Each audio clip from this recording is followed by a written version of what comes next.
Shalom Bapak Ibu Saudara yang terkasih di dalam nama Tuhan Yesus. Bersama saya Pendeta Nelson Sembiring dari GKRI Injili Misi Agape yang ada di Padang Bulan, Medan. Dapatkah Roh Kudus keluar dari orang percaya? Ini adalah satu pertanyaan teologis yang perlu kita jawab sehingga kita bisa memahami apakah Roh Kudus yang sudah tinggal di dalam hati orang percaya dapat meninggalkan orang percaya tersebut. Di dalam Efesus pasal 1 ayatnya yang ke-13, firman Tuhan berkata, "Di dalam Dia kamu juga, karena kamu telah mendengar firman kebenaran, yaitu Injil keselamatanmu. Di dalam Dia kamu juga, ketika kamu percaya, dimateraikan dengan Roh Kudus yang dijanjikannya itu." Ketika kamu percaya, dimateraikannya dengan Roh Kudus yang dijanjikannya itu. Bapak Ibu Saudara, ayat ini jelas menegaskan bahwa ketika seseorang percaya, maka akan dimateraikan dengan Roh Kudus yang dijanjikan Tuhan kepada kita. Bapak Ibu Saudara, kita tentu tahu kalau dikatakan ada sebuah surat bermaterai, maka surat itu sah secara hukum dan berlaku kapan dan dimanapun. Bapak Ibu Saudara, jika manusia saja yang merupakan ciptaan dapat membuat suatu aturan yang konsisten, maka Allah sebagai pencipta jauh mengatasi semuanya itu. Jikalau manusia yang bisa membuat sebuah surat perjanjian di atas materai dan itu sah berlaku kapan dan dimanapun, maka Allah melampaui daripada itu. Bapak Ibu Saudara, Roh Kudus sebagai pribadi ketiga dari Esa Tri atau Tritunggal yang mendiami setiap hati orang percaya adalah pribadi yang konsisten. Bapak Ibu Saudara, artinya bahwa ketika ia hadir di dalam hati seseorang, maka ia akan menetap di sana sampai selama-lamanya. Bapak Ibu Saudara yang terkasih di dalam nama Tuhan Yesus, ketika kita percaya, maka Roh Kudus hadir di dalam hati kita. Yohanes 1 ayatnya yang ke-12 berkata, "Tetapi semua orang yang menerimanya diberinya kuasa supaya menjadi anak-anak Allah, yaitu mereka yang percaya dalam namanya." Artinya, ketika seseorang menerimanya, menerima Roh Kudus itu sendiri, maka orang tersebut menjadi anak-anak Allah. Yaitu siapa? Mereka yang percaya di dalam namanya. Artinya, ketika kita terima, maka kita menjadi anak-anak Allah. Yaitu siapa? Yang percaya kepadanya. Artinya, terima dulu kemudian percaya, terima dulu kemudian percaya. Sebaliknya, Bapak Ibu Saudara yang terkasih dalam nama Tuhan Yesus, di dalam Roma pasal 8 ayat yang ke-16 berkata demikian, "Tetapi kamu telah menerima Roh yang menjadikan kamu anak Allah. Oleh Roh itu kita berseru, ya Aba, ya Bapa." Bapak Ibu Saudara, di dalam konteks Roma pasal 8 ayat yang ke-16, Rasul Paulus berkata, "Tetapi kamu telah menerima Roh yang menjadikan kamu anak Allah." Artinya dalam konteks ini, kita menerima dulu sehingga kita menjadi anak Allah. Kita menerima dulu sehingga kita menjadi orang percaya. Jadi kalau kita misalnya hubungkan yang dikatakan oleh Yohanes 1, di sana dikatakan orang yang menerimanya menjadi anak Allah, yaitu yang percaya. Sementara Roma 8 ayat 16, ketika kita telah menerima, maka kita menjadi anak Allah, yaitu kita yang percaya. Dan oleh Roh itu kita berseru, ya Aba, ya Bapa. Artinya kedua ayat ini sedang menjelaskan kepada kita semua bahwa saat kita menerima, maka Roh hadir. Dan dikatakan juga di dalam Roma 8 ayat 16, kita yang telah menerima, maka roh itu akan hadir di dalam hati kita. Dengan tidak membenarkan yang satu dan menyalahkan yang lain, maka kita bisa mengatakan bahwa antara percaya dan hadirnya Roh Kudus di dalam hati seseorang adalah peristiwa yang terjadi secara bersamaan dan merupakan satu kesatuan yang tidak terpisahkan oleh ruang dan waktu. Hal ini sesuai dengan ayat yang berkata, ketika kamu percaya, dimeteraikan dengan Roh Kudus, Efesus 1 ayat yang ke-13. Pernyataan ini bisa kita bandingkan dengan ketika bendera dinaikkan, kelompok paduan suara menyanyikan lagu kebangsaan dan peserta upacara menghormat bendera. Artinya Bapak Ibu Saudara yang terkasih dalam nama Tuhan Yesus, menaikkan bendera, bernyanyi lagu Indonesia Raya dan menghormat bendera terjadi secara bersama-sama.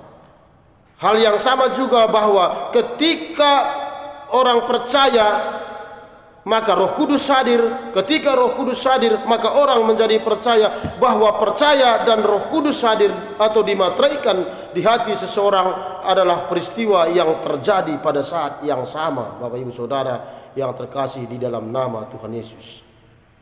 Dapatkah Roh Kudus keluar dari hati orang percaya? Semua hal dapat dilakukan oleh Allah atau Roh Kudus, sebab Ia adalah Maha Kuasa.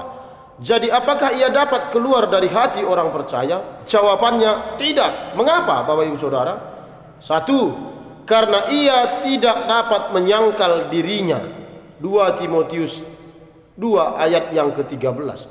Bahwa ia setia terhadap semua ketetapannya. Dalam hal ini, bahwa ketika kita percaya dan dimateraikan dengan Roh Kudus, maka itu sekali untuk selama-lamanya.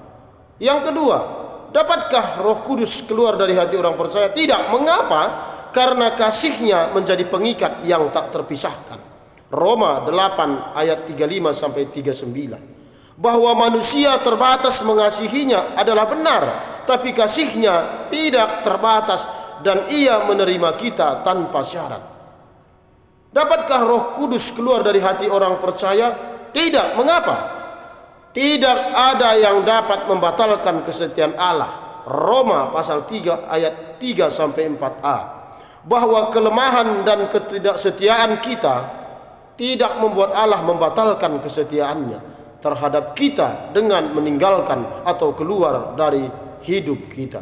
Jadi jelas bahwa Roh Kudus yang telah mendiami hati orang percaya sifatnya kekal untuk selama-lamanya. Bapak Ibu Saudara yang terkasih di dalam nama Tuhan Yesus, mengapa orang yang telah menerima Roh Kudus masih berbuat dosa? Secara posisi, seorang yang telah percaya dan telah menerima Roh Kudus bukanlah orang berdosa lagi. Artinya tidak berseteru dengan Allah. Di dalam Efesus 2 ayat 17 sampai 18, bahwa orang yang telah menerima Roh Kudus adalah mereka yang sudah berdamai dengan Allah. Tetapi secara praktis orang percaya masih bisa berbuat dosa atau kesalahan. Tetapi dosa tersebut tidak lagi mendatangkan maut atau kematian. Itu dikatakan di dalam 1 Yohanes 5 ayatnya yang ke-16 sampai ayat yang ke-17. Artinya bahwa kendati pun Roh Kudus berdiam di dalam hati orang percaya, masih ada kemungkinan orang tersebut berbuat dosa. Mengapa demikian? Sebagaimana Bapak Ibu Saudara yang terkasih dalam nama Tuhan Yesus, kalau misalnya handphone di charger dan terhubung terus ke arus, maka dia akan penuh dengan baterainya Bapak Ibu Saudara. Arus itu akan memenuhi handphone tersebut.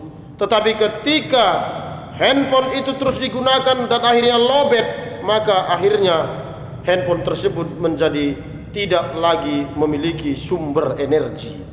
Demikian juga orang percaya. Jikalau orang percaya terus terhubung dengan Roh Kudus melalui doa, terhubung dengan Roh Kudus melalui pujian, melalui ibadah, maka orang percaya tersebut akan penuh dengan Roh Kudus tersebut. Seorang sering membawa sumber energi atau power bank sehingga handphonenya terhindar dari situasi lowbat. Tetapi jarang sekali orang yang membawa power bank tersebut memikirkan sumber energi secara rohani bagi dirinya. Sehingga mengapa? sering akhirnya ia mengalami situasi lowbat, sehingga ia melakukan hal yang bertentangan dengan kebenaran. Demikianlah sesungguhnya orang percaya.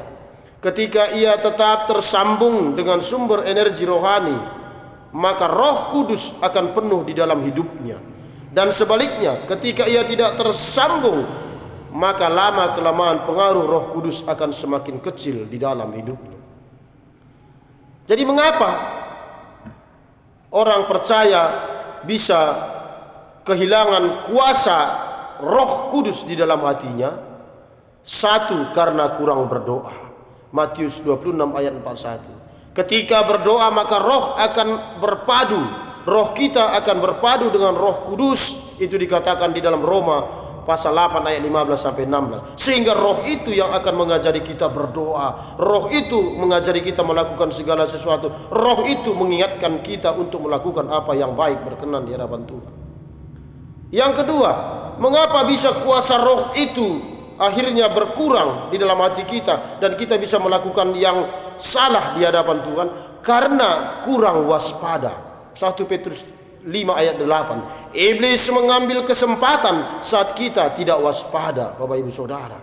Bahwa iblis sedang berjalan-jalan seperti singa yang mengaum-aum mencari orang yang dapat ditelannya. Ketika kita kurang waspada, maka kita bisa menjadi korban dan akhirnya kita melakukan apa yang tidak berkenan di hadapan Tuhan. Mengapa? Karena kurang membaca firman Tuhan. Ketika Yesus dicobai iblis di padang gurun, ia selalu berkata, ada tertulis, Matius 4 ayat 4, ada tertulis ayat yang ke-6, ada tertulis ayat yang ke-10. Artinya dengan membaca firman Tuhan maka kita akan tahu kebenaran yang harus kita lakukan. Mengapakah orang percaya masih bisa melakukan kesalahan dan kuasa roh sepertinya tidak maksimal di dalam hidupnya? Karena kurang bersekutu atau kurang beribadah. Ibrani pasal 10 ayat 25. Dengan tekun beribadah maka Roh Kudus akan menuntun kita pada ajaran yang benar. Maka Rasul Paulus mengatakan, janganlah engkau meninggalkan persekutuan-persekutuan ibadahmu. Sebab di dalam ibadah itu ada kuasa roh yang akan membuat kita, yang akan menuntun kita melakukan ajaran yang benar. Dikatakan dalam 1 Timotius 4 ayat 1. Mengapa kuasa roh itu bisa berkurang dalam diri seseorang dan akhirnya orang bisa melakukan apa yang salah di hadapan Tuhan? Kurang melayani Tuhan. Roma pasal 12 ayat yang ke-11. Ketika melayani Tuhan dengan sungguh-sungguh, maka kita akan dipenuhi oleh kuasa Roh Kudus. Jadi Bapak Ibu Saudara, inilah penyebab mengapa akhirnya orang-orang yang sudah menerima Roh Kudus, yang sudah mengenal Tuhan, yang sudah menjadi anak Allah, itu bisa melakukan yang tidak benar, yang melakukan perbuatan yang salah. Itu karena kurang berdoa, karena kurang waspada kepada iblis, karena kurang membaca firman, karena kurang bersekutu dan beribadah, dan kurang di dalam melayani Tuhan. Jadi jika disimpulkan mengapa orang percaya masih berbuat dosa, maka jawabannya karena lebih menuruti keinginan daging. Galatia pasal 5 ayat yang ke-17. Oleh karena itu orang percaya harus hidup dipimpin oleh Roh Kudus. Galatia pasal 5 ayat yang ke-16. Bapak Ibu Saudara, jadi Roh Kudus adalah Allah yang konsisten, sehingga ketika ia hadir di dalam hati seseorang, maka ia akan menetap sampai selama-lamanya. Tetapi Roh Kudus tidak akan menjadikan kita seperti robot. Tetapi kitalah yang harus benar-benar rindu untuk dipimpin oleh Roh Kudus, sehingga kita hidup menuruti keinginannya. Marilah kita hidup di bawah pimpinan Roh Kudus, sehingga keinginan daging kita semakin dimatikan hari lepas hari. Tuhan Yesus memberkati kita semua. Shalom.